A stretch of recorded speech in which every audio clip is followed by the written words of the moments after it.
কেন আমাদের একটা বক্তব্য করেছে যে হচ্ছে যে মাল রাখার জন্য লুট আন্দোলনের কারণে এত পরিমাণ বিল উঠছে, কিন্তু আমরা তো প্রতি বছরে হচ্ছে আমাদের ফ্রিজে আমরা মাল রাখি, তাই না? তো সেই ক্ষেত্রে এত বিল কিভাবে উঠে? কিছুক্ষণ আগে হিন্দু ভাই আসছে, বলছে ভাই আমি তো গরু মাংস খাই না, আমি হিন্দু, আমার কেন এত বিল আসছে? এর জবাব কি দিবে সে? এর জবাব ওইখানে কেউ কোশ্চেন করা হয়েছে, তারা বলছে যে আমরা কিছু জানি না। কে জানে? জিএম জানে। জিএম কোথায়? জিএম যাইতে দেয় নাই, কেন দেয় নাই? এটা হচ্ছে আমাদের দিতে হবে, দিতে হবে।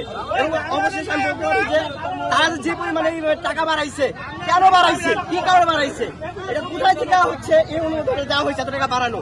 কারণ যে কোনো বাজেট জুন জুলাইতে হয় জুনের শেষের দিকে, জুলাইয়ের মধ্যে বা হচ্ছে প্রথম দিকে বাজেট শেষ হয়।